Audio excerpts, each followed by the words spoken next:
My name is Felicia. I'm here to discuss the journal article that I decided to review for the class this semester, being the social influences on unconscious plagiarism and anti-plagiarism. This was a study that was done by the authors Timothy J. Hollins, Nicholas Lange, Ian Dennis, and Christopher A. Longmore. And what this study tried to go into depth about was that potential unintentional idea stealing from others depending on sex or whether that partner is present at the time of idea recall or not. This was done in two separate studies. The first one being experiments 1A and 1B, focusing on same sex versus different sex, and then 2A and 2B being the difference between whether that presence is there or not for the participants at the time of that idea recall. So for tests 1A and 1B, they brought in students from the Plymouth University, which is the university that these authors attended at the time of this study, and put them into groups of about four each, coordinating gender balances inside those groups to make sure that each study had that same outcome potential. They had an even amount of females and males joining the groups, which made it a lot more easier for them to kind of balance this out.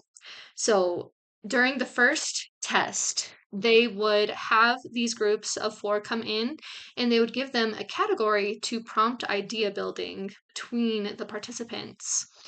After that was done, a week later, they would bring those participants back and they would ask them to go ahead and recall ideas, stating whether this was their own or from one of their partners. So they had the opportunity to show whether they were able to correctly retrieve their own ideas as theirs or incorrectly retrieve partners as their own or vice versa as well. For the second test, it was the same setup. So for 2A, they would bring them in, do the initial category for idea building, and then a week later bring them in, but for test number 2B, they would have that difference between whether they had the participants from their group present with them at the time of that recall, or if they would just bring them in individually, one by one, to test that.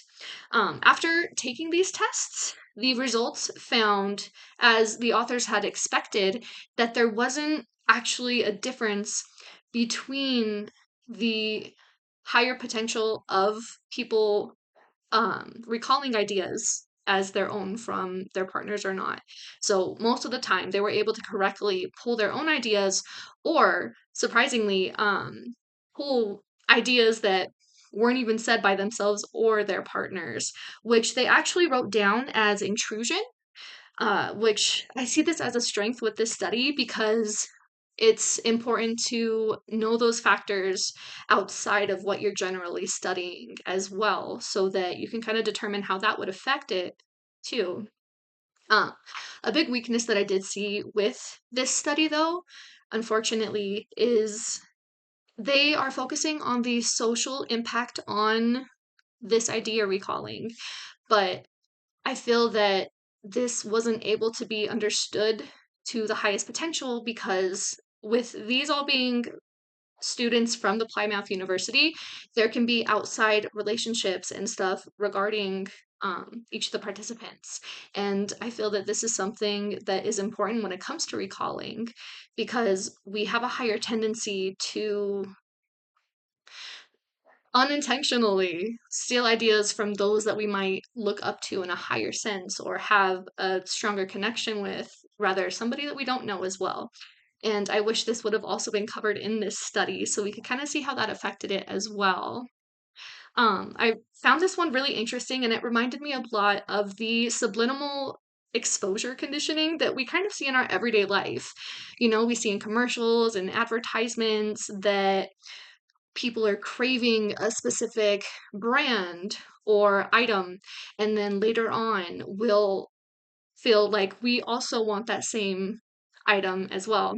And it was interesting to see how this can actually affect our conversations and that idea building.